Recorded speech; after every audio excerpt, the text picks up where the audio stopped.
We're going to move on to the race for the White House right now, and it's decision day in Iowa. The caucus is the first votes in the nation tonight. It's anyone's race. Bernie Sanders, Joe Biden, Elizabeth Warren, Pete Buttigieg all in the hunt. Amy Klobuchar hoping to break through. The big question, who's got that last burst of momentum? Eva Pilgrim is on the scene in Des Moines. Good morning, Eva. Good morning, George. It's a complete toss-up at this point. What's been a really unusual race. You see Bernie Sanders' bus here behind me. The senator is not waking up in Iowa on caucus day. Sanders, Klobuchar, Warren are all in D.C. for the Senate impeachment trial. All are planning to come back here tonight to watch the numbers come in. The first vote of the 2020 election cycle is here. It's a mad dash to the finish line. The Democratic candidates for president making their final pitches to voters. Every 4 years, democracy starts here in Iowa. I visited all 99 counties in Iowa. Now is the time for action. Voters in the Hawkeye state have a lot of options with 10 candidates to choose from. Those candidates crisscrossing the state in their final push with 60 campaign events on Sunday alone. We need you to get other people excited to caucus. For some, like Amy Klobuchar and Pete Buttigieg, this race could be make or break, both touting their Midwest roots, both needing to show well here to stay in. The four frontrunners, Biden, Buttigieg, Sanders, and Warren, all hoping to pull away from the pack, all drawing big crowds on the final night. Joe Biden with his largest in Iowa to date. We can turn 4 years of Donald Trump into an aberration, historical aberration, but 8 years he'll change the country in a way we can't tolerate. We need you, we need you, we need you. It was so crowded inside of Bernie Sanders' event. There was a huge crowd out here. He actually stopped and spoke to them before going inside. In the last month alone, we have knocked on 500,000 doors.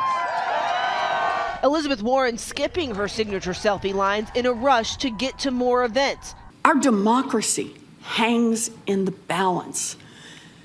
And at this moment, you will decide here in Iowa, what do we do? Mayor Pete Buttigieg packing this gym, spinning what his rivals say is inexperience into a selling point. I know there's some ads on TV saying that this is no time to take a risk on anybody new. But I would say at a moment like this, history has taught us we cannot take the risk of meeting a fundamentally new challenge by falling back on the familiar. We can't be afraid.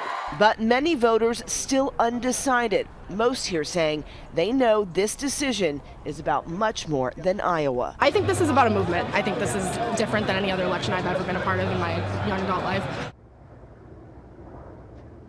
And winning in Iowa matters. Since 1976, this state has predicted the Democratic nominee 7 out of 9 times, George. Eva Pilgrim, thanks very much for being our chief political analyst, Matthew Dowd, for more on this. This is about as wide open a race in Iowa as we've ever seen. But talking to the campaigns on the ground, it seems like a lot of the last minute buzz is about Bernie.